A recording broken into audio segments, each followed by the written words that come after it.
History Salem Project, I've learned a lot about the family of Daniel Waldo. He's buried right here in the Salem Pioneer Cemetery. Daniel Waldo is important to Salem because he was one of the first pioneers. Waldo Middle School is named after him. That's where my brother Bailey goes to school. That's probably where I'll go too. Daniel Waldo was born in 1800 in Virginia, just like me.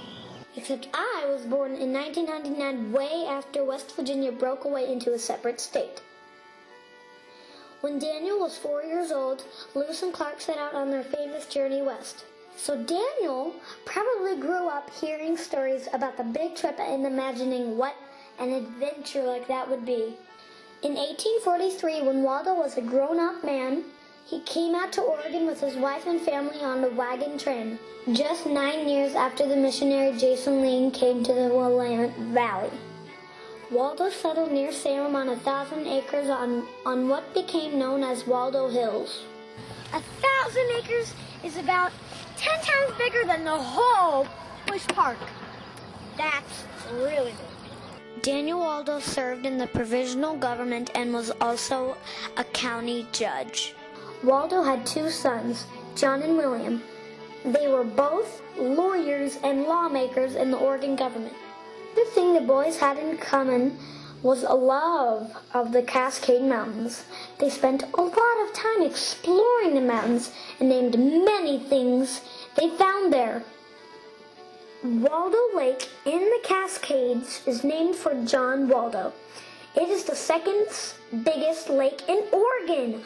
John wanted to save the nature in the Cascade Mountains and got involved with the National Park movement and was part of making Crater Lake a national park.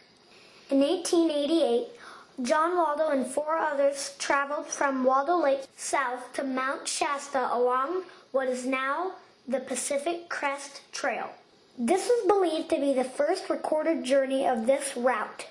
Today, the Pacific Crest Trail is 2,650 miles and runs between Canada and Mexico. That's a long trail. John Waldo's brother William left his mark on Salem too.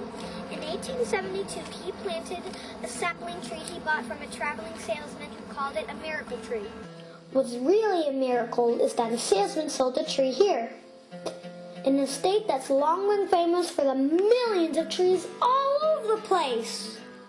But Judge Waldo's tree is now humongous, big tall tree, about 95 feet tall. Sequoia redwoods are the biggest trees in the world. The biggest sequoia is General Sherman in Sequoia National Park, 275 feet tall. That's almost 3 times taller than Waldo's tree. William Waldo loved his sequoia. He only agreed to sell his land if they did not cut down his tree. Giant sequoias can grow for more than 1,000 years. William Waldo's tree is 136 years old. Still a baby. William Waldo's tree is now the main attraction of Waldo Park, the smallest redwood park in the world, right here in Salem, Oregon. Another big thing in Salem named after the Waldo family is Waldo Middle School. Most of Salem Kaiser's middle schools are named after early pioneers.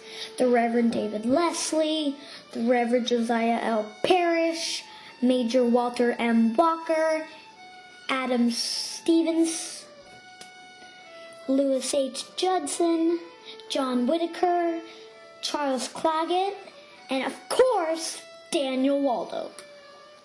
Waldo is celebrating its 50th anniversary this year. Happy 50th, Waldo! In those 50 years since, Waldo has kept the spirit of his nature-loving founding family alive. In 1968, about 10 years after it opened, a science teacher here planted a native plant in the courtyard garden. It's so natural that families of ducks come here every spring to live.